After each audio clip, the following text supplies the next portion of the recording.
کہ اپنی نمازیں نہیں ہوتی، جن کو خود نہیں پتا کہ استنجا کیسے پاک کرنا ہے، وہ دوسروں کو نصیحت کرتے پھرتے ہیں کہ تو اس سب میں کھڑا ہو، تمہارے ذمہ نصیحت نہیں لگا رکھی اللہ نے، یہ ممبر بنایا ہے جمعے کو ہر مسجد کے اندر، امام کی ذمہ داری لگائی کہ اپنی قوم کو نصیحتیں کرتا پھرے، ہر ایک کو جج نہیں بنا دیا اللہ نے، کسی کو کسی کی عزت اچھالنے کے لیے کھڑا نہیں کر دیا کہ جب تمہاری مرضی آئے جس کے مرضی اوپر تنقید کر دو۔ ہوتے کون ہو کہنے والے ان بچوں کو کہ تم پیچھے شور مچا رہے ہو؟ مسجدوں میں پیچھے بچوں کا کھیلنا، مسجدوں میں نمازوں کے دوران پیچھے بچوں کی آوازیں آنے کا مطلب یہ ہے کہ یہ بچے اس بات کی گواہی دے رہے ہیں کہ آنے والی نسلیں ان در و دیوار کی حفاظت کے لیے تیار ہیں، آنے والی نسلیں تیار ہیں اسلام کی حفاظت کے لیے۔ یہ مسجد تک نہیں آئیں گے تو کون ہوگا جو کل کو ان مساجد کو آباد کرے گا؟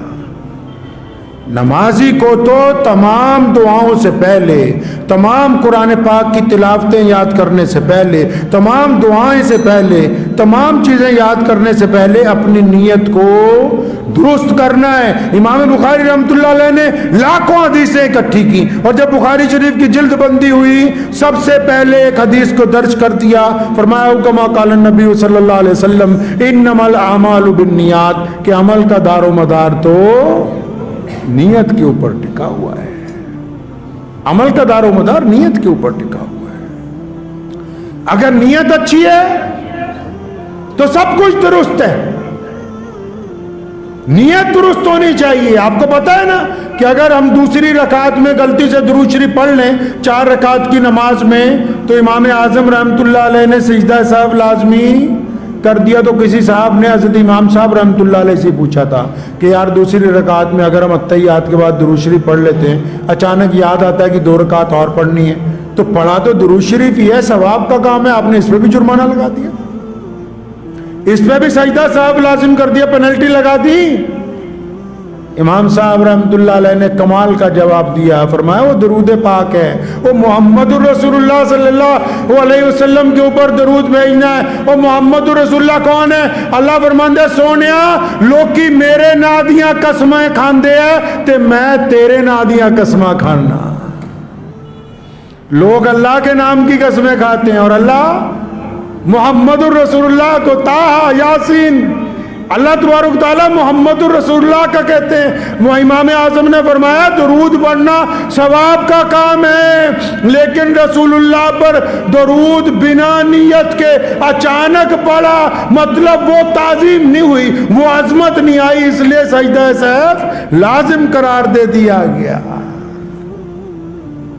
نماز ویسے پڑھو جس طرح رسول اللہ صلی اللہ علیہ وسلم نے بتایا ہے، اور رسول اللہ صلی اللہ علیہ وسلم کی جو نماز ہے، رسول اللہ نے ہمیں حکم دیا کہ نماز میں صداقت ہونی چاہیے، نماز میں ایمانداری ہونی چاہیے، نماز میں دیانتداری ہونی چاہیے، نماز میں توجہ ہونی چاہیے، تمام چیزیں اپنی جگہ، رکوع و سجود اپنی جگہ، لیکن نماز کے اندر نیت کا اخلاص سب سے پہلے ضروری ہے۔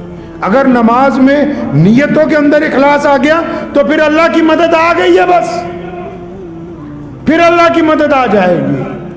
لوگ دنیا والوں سے مانگتے پھرتے ہیں، اللہ سے نہیں مانگتے نا۔ کسی کو پیسوں کی ضرورت ہوتی ہے تو دنیا والوں کو بار بار۔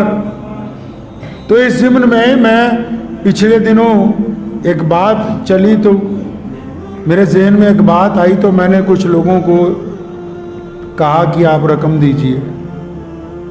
تو دوسری دفعہ جب میں کہنے لگا، پھر میں نے سوچا اللہ اور اس کے رسول صلی اللہ علیہ وسلم کے متعلق اس متعلق کیا کہتے ہیں۔ تو قربان جاؤں، میں ڈاکٹر اسرار صاحب کا میں بیان سن رہا تھا، فرمانے لگے ایک دفعہ کسی کو مدد کے لیے کہہ دو تو جائز ہے، دوسری دفعہ کہہ دو یاد دلانے کے لیے تو بھی تھوڑا جائز ہے، تیسری دفعہ حرام ہے۔ تیسری دفعہ مدد کرنے والا تو اللہ ہے، مدد کرنے والی تو اللہ تعالیٰ کی ذات ہے۔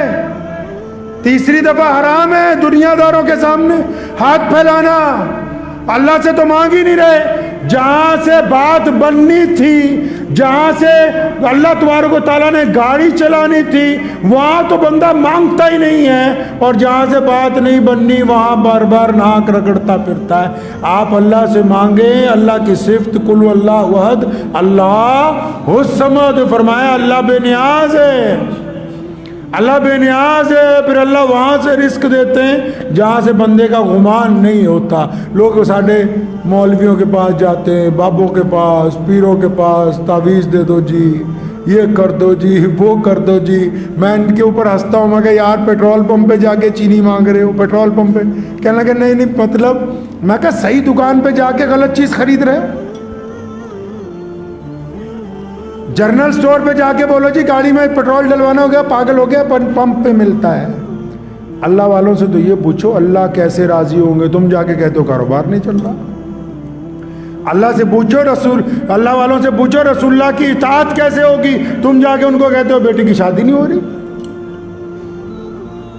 اللہ والوں سے تو یہ پوچھو کہ ہم اللہ کا قرب کیسے حاصل کر سکتے، تم جا کے تو بیماری نہیں ٹھیک ہو رہی۔ صحیح دکان پہ غلط سامان خریدنے جا رہے، اب آج کل دکاندار بھی ایسے، اگلے کہتے چل گاہک تو آیا، کوئی بات نہیں۔ صحیح دکان پہ جب جا کے صحیح چیز مانگیں گے تو ملے گی۔